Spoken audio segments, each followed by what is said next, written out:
iconic rooftop scene in this movie, my husband actually wrote it. Nobody knows that, but you now.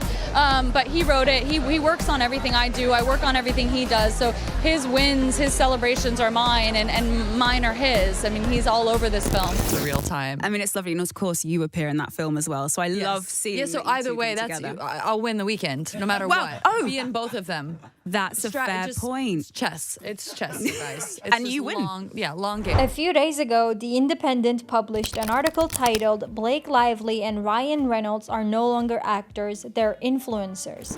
When you finish watching this video, you will understand how right that is. In fact, you will see all the problematic details of Blake and Ryan's relationship and marriage that continued over the years, from their concerning age gap to Ryan's controlling behavior. Let's start, shall we? The whole chaos started when Ryan and Blake met for the very first time on the set of Green Lantern in the spring of 2010. At the time, they were both linked to other people, with Ryan married to Scarlett Johansson and Blake still dating her Gossip Girl co-star Penn Badgley. Interestingly enough, in October 2010, Blake split up from Penn, and in December of the same year, Ryan and Scarlett announced that they were getting a divorce.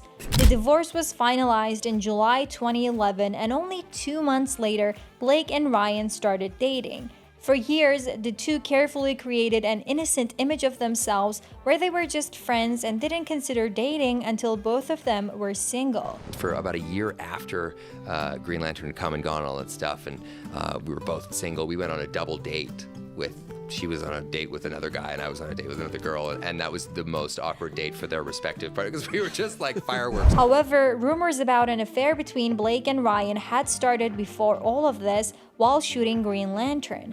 Magazine editor and columnist Kat Marnell has a very strong source backing this up. Fun fact, Blake Lively and Ryan Reynolds hooked up when Ryan was still married to ScarJo and holed up in a NOLA hotel room during Green Lantern. US Weekly had discovered this, and their beauty editor would tell us this at events and about how Ryan and Blake's team's threats squashed the story. To be honest, looking at Blake and Ryan's body language and the stories they told during the Green Lantern press tour is enough to suspect that there was something going on between these two. There are moments where Blake is constantly trying to reach for Ryan's hand or arm, or she keeps looking at Ryan's lips. They also tell stories about each other where Blake says Ryan was up at 3 a.m. or that Blake would bake brownies and bring them to the set.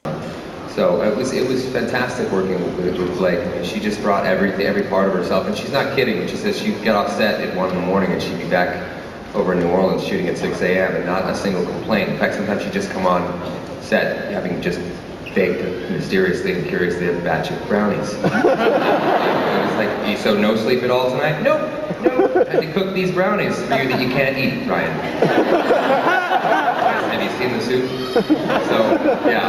But it was incredible work. They also both admitted that their chemistry was natural, etc. So the start of their relationship and its timeline, along with the way they behaved around each other, is quite suspicious if you ask me. But you shouldn't be surprised because both of them have been linked to a lot of rumors about cheating before they got married in 2012. Some sources say that Blake Lively actually hooked up with Ben Affleck while Ben was married to Jennifer Garner.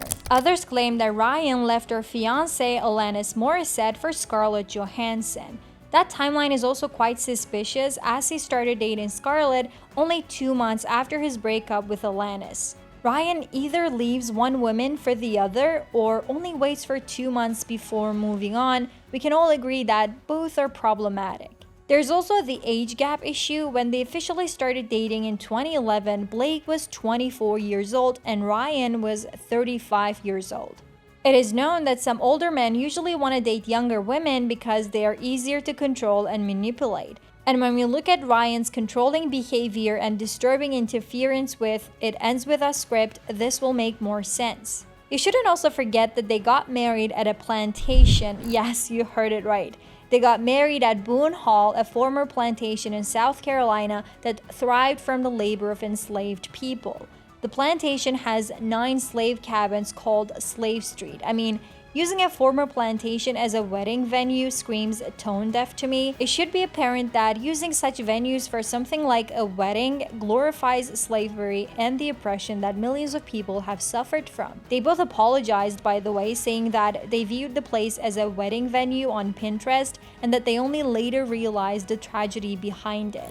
Ryan was especially apologetic for what happened with their wedding, but according to insiders now, he's not going to apologize for interfering with It Ends With Us script. Blake Lively revealed during one red carpet interview that her husband rewrote a dialogue for a scene in the movie, and many people now guess that that ended up being one of the reasons for the drama between Blake and the film's director and lead actor Justin Baldoni. So the iconic rooftop scene in this movie, my husband actually wrote it. Nobody knows that, but you now. But he wrote it. He works on everything I do. I work on everything he does. So his wins, his celebrations are mine, and mine are his. I mean, he's all over this film. Keep in mind that it was Justin who bought the rights to turn the book into a movie. It was his passion project, as he felt that the book had an important message that needed to be shared. And then I remember finishing the book, and I wrote Colleen this impassioned letter, just pouring my heart out and saying this is why I'm a filmmaker. This is why we started Wayfair Studios, to tell stories like this. And if this book, before it had become a global sensation, had already helped thousands of women leave situations like Lily was in, I knew that if we could find a way to adapt it, which we knew wasn't going to be easy, then we had the potential to impact millions of lives. And he was the one who cast Blake Lively in the lead role. I'm sure he regrets that decision every day, because Blake and Ryan ended up taking control of the production by even having Colleen Hoover at their side. Now, insiders close to Ryan claim that Ryan was acting as a hero. He jumped in to help the film from disaster. Ryan has every right to stick up for his wife, especially when it comes to a project she's so passionate about. Ryan knew when he saw the script that it needed help. Together with Blake, they made sure that it was not only brilliant, but reflective of what this story is about. The insider also continued saying that Ryan didn't want any credit for this, he just didn't want his wife's big return to Hollywood to fail. He feels in many ways that Blake sacrificed a lot to raise their children while he was able to continue his dreams, and he feels that he owes her so much. He loves her more than anything, and he wants her to be able to achieve her dreams.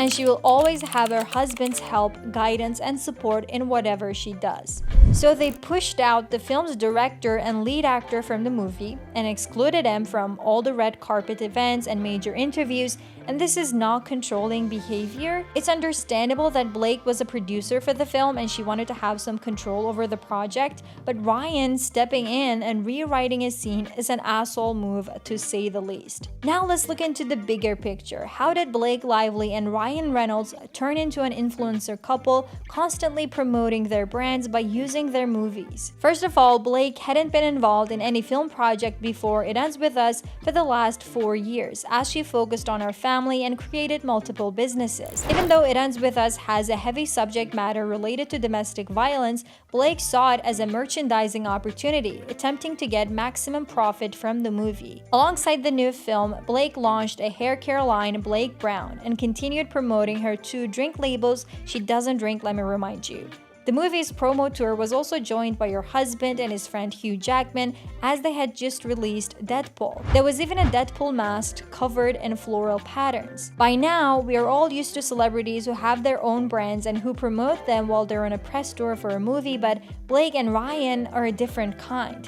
They use their marriage and family as part of their brands. And for them, a movie is not just a movie anymore, but an opportunity to get richer and richer by selling their products. It's no wonder Ryan's drink label, Aviation Gin, has been referenced in most of his latest movies, Six Underground, Red Notice, and Deadpool 2. In Lively's 2018 movie, A Simple Favor, you could also spot the same brand. And Blake's drink label, Betty Fuzz, released a collection of It Ends With Us themed cocktail recipes, and no surprise, Ryan's brand was also included in them. At this point, their relationship seems like capitalist love that wants to take advantage of any money-producing opportunity. It Ends With Us is about a woman who escapes from an abusive man, but one of the names of Blake's cocktails is Ryle You Wait. Yes, based on the character who throws her down the stairs. The sad thing is that Blake is usually brilliant in her role, roles, but the work itself is often overshadowed by the noise around her, her fashion choices, her constant talking about her hair and her drink labels, and all of it makes you feel like you're watching an ad for something else, even though she's supposed to talk about her film. She and her husband have turned into influencers rather than actors. I hope this doesn't become a bigger trend in Hollywood. What do you think? If you want to watch another video on Blake Lively and her messy past, check out this video.